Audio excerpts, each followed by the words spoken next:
Hello everyone, and this is Jianxi. Welcome to the Deep Learning and Design Workshop at DCC. It is a big shame that I had to cancel my trip last minute, um, but I trust my coach here, Emmanuel, will take good care of you guys, and we're gonna have a great and inspiring workshop at DCC. So my motivation to initiate this workshop was a few months back was obvious. Singularity is near. The humankind is at a juncture that artificial intelligence is overtaking human intelligence for many high-order tasks, including design.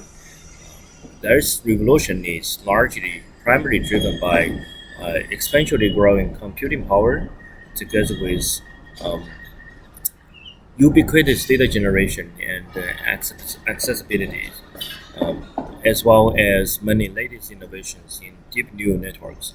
The artificial neural network actually is not a new technology. It was invented first in the 1940s. The latest innovations which made artificial neural networks super useful are a few new network architectures that are very deep with many layers and neurons such as CNN, RNN, and LSTM for deep learning, and GAN and transformers for deep generation. And these deep neural networks make data-driven design or computational design more effective, and it's through information encoding and decoding in a latent, high-dimensional space. And they actually can remove the requirements for explicit parametric modeling that is often no-dimensional, that often comes with a lot of assumptions and abstraction of real-world phenomena. So now what we need is just a neural network and a data to train it, and it just works for well and works better. Very often works better and is more extensible than the model-based or ontology-based computational design models. So this revolution actually makes me recall my training and experience as an automotive engineer 20 years ago. Very few of us in automotive design have a theoretically expandable understanding or model on the combustion phenomenon. But we can still design engines and cars to run and efficiently and safely. What we do is to conduct many experiments with a combustor or many different combustors, and then we use the experiment data to correlate the fuel input and the power generation output. With such a data-driven model, we can actually control the combustor's performance by just adjusting the fuel inputs. Here, what we're doing is the same for information transformation. Um, and instead of energy transformation, the black box now is a deep neural network instead of a combustor. When our theoretical understanding is very limited and the models of the real world are abstract, a data-driven approach with deep neural networks can be super helpful. One of such cases is design creativity. Our theoretical understanding of how human brains work to generate new ideas is rather limited, and very few mathematical models of creativity exist to support computational creativity.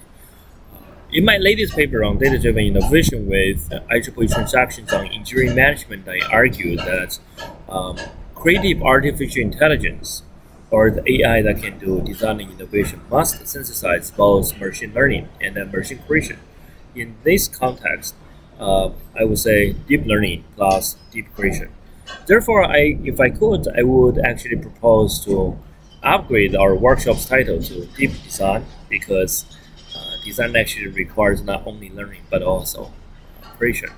For deep creation, lately have been extremely fascinated by the so-called foundational models being developed in the past 5 years, and such as OpenAI GPT-2, GPT-3 for natural language generation, and DALL-E 1 and 2 for image generation. And those models are extremely large neural networks based upon the transformer architecture with various attention layers after encoding and before decoding. They're trained on a vast quantity of unlabeled, unstructured data from internet by self-supervised learning.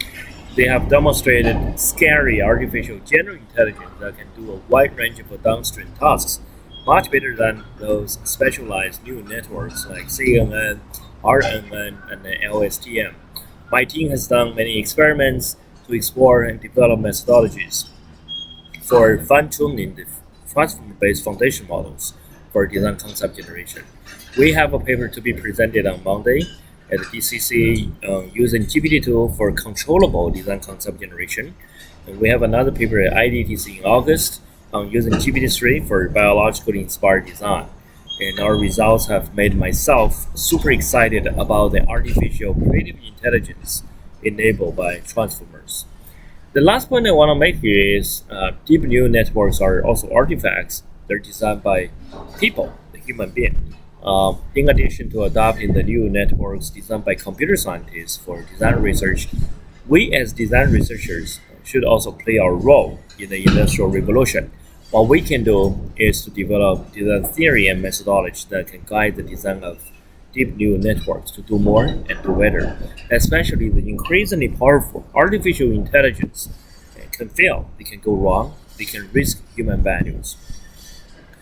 Design principles for human-centered design of AI will be much needed to ensure the AI we design can do good. This is why the title of the workshop is intentionally deep learning, not deep learning for design, but deep learning and design. And it will be great to have a discussion on the design of AI in addition to AI for design. And that's it. I hope these ideas are useful for your discussion and you will have a great workshop at DCC conference. And all the best. Bye bye.